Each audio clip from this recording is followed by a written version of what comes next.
Hello, discrete math fans. Now we've stated the principle of mathematical induction, and just a reminder, it looks like this.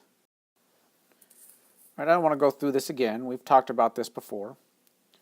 What we want to do now is state a different version of the principle of mathematical induction. So there is a theorem called the principle of strong mathematical induction. Now it also consists of a basis step and an inductive step. But there's a difference now. Two differences. The basis step may consist of several initial values, and in the inductive step, you make a stronger inductive hypothesis, and this is why you call it strong induction. So you assume that the predicate P of n is assumed not only just for one value of n, but for all values through k. And then we're going to prove that P of k plus 1 is true. So here is the statement of the principle of strong mathematical induction. It looks a lot like the ordinary induction, which I guess we're going to have to call weak induction now if we need to distinguish between them. P of n is a predicate that's defined for all integers n, and a and b are fixed integers with a less than or equal to b. And as long as these two things are true, first, that P of a plus 1, all the way up to P of b, if those are true, and for all integers k which are bigger than or equal to b, if P of j is true for all integers j from a through k, then P of k plus 1 is true.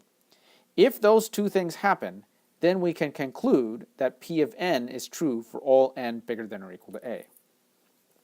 So essentially you're kind of assuming the truth of your predicate, not just for P of k, but for everything up to k. Now let's give an example of how to use strong induction.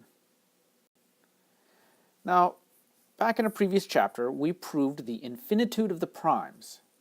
We proved that there are infinitely many primes. They go on forever.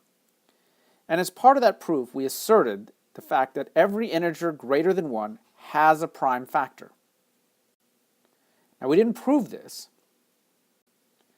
And in fact, when we wrote the proof, I made some gesture to say that, well, you could appeal to the fundamental theorem of arithmetic, but unfortunately, we also haven't proven the fundamental theorem of arithmetic. And this is something that we do intend to prove. Now let's go ahead and prove this little fact, that every integer bigger than 1 has a prime factor, and we'll pose it as a lemma.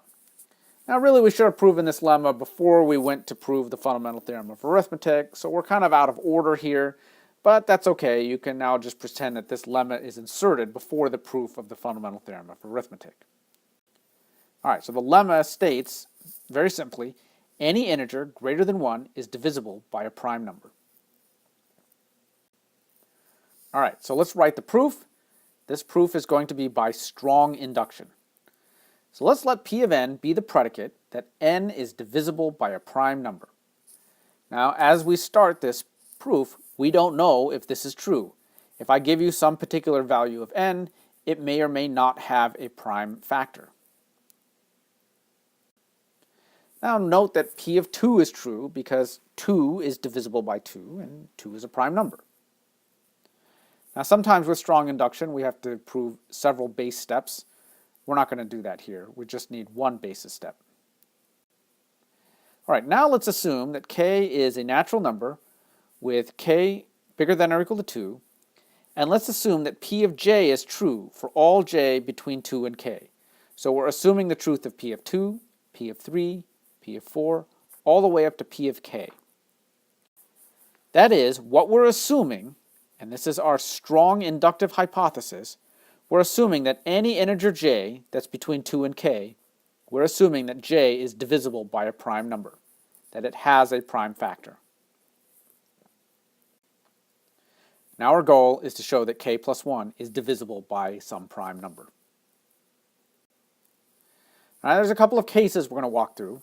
First, what happens if k plus 1 is itself prime? Well, in this case, that's easy. K plus 1 is divisible by a prime, namely itself. Now what happens if k plus 1 is composite? Well, you have to go back to read what the definition of composite means. It means that it can be factored as a times b.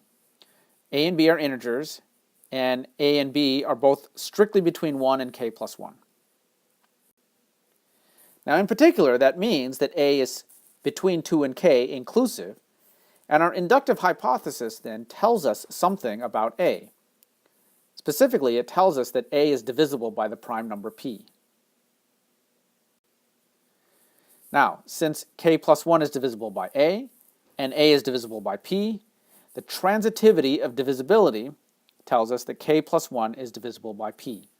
This is something that we've discussed a while back, the transitivity of divisibility. So in either case, we've shown that k plus 1 has a prime factor, so that tells us that p of k plus 1 is true. And then we'll finish by saying, by the principle of strong mathematical induction, p of n is true for all n bigger than or equal to 2. That is, we have proven now that every integer greater than 1 is divisible by a prime number. Okay, that's all for now.